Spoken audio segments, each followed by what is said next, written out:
Welcome back in. It's not an easy subject to talk about, but it's certainly something you have to plan for, and that is, of course, your death. So have you written your will? Now's a good time to decide who should execute your estate. Stewart Welch from the Welch Group is here to tell you why it's important to make that decision and some things to consider when you do make that decision. Good to see you this morning. Good morning. I think the first thing is you need a will if you're an adult and you have some assets or small children you need a will. So a lot of people don't have wills, so let's start there. Yeah, because you don't want that to go to state, probate court. You're going to cost your loved ones a lot of time and money dealing with that. So you got to choose an executor for your will.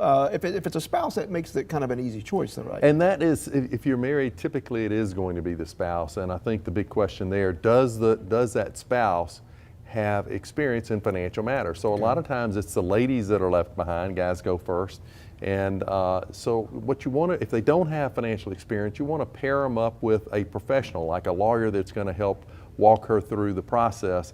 And you need to introduce them to the lawyer before you die. Yeah, so don't let that be a surprise. No. So you want to start there, I think. And then another choice would be adult children. Mm-hmm. So adult children, the thing you have to look for is family dynamics. So we have a case right now we're working on. Family dynamics are kind of bizarre. And you know, there's lots of money, but they fought over very small things. Hired attorneys, spent a lot of money, spent more money on lawyers than the personal property was worth. So attorneys' fees, all the disputes over things that probably don't matter.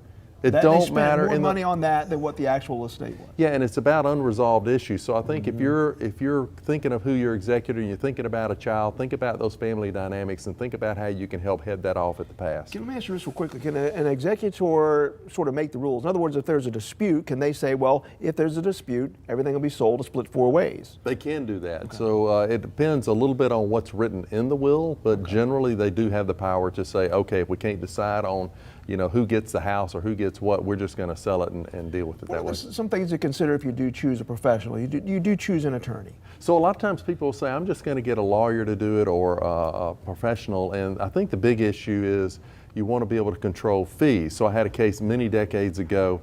The bank was the executor. It was a $12 million estate, but their fee was $600,000 on an estate that was big but not very complex. So I think you want to be able to control fees. Are those fees negotiable usually in those situations? Not if they are the executor. It's a lot of that's governed by state law. So I think the bottom line is maybe the combination of a family member with a professional is the best way to go. Good information this morning. Stewart Welch from the Welch Group. Thank you so much as always.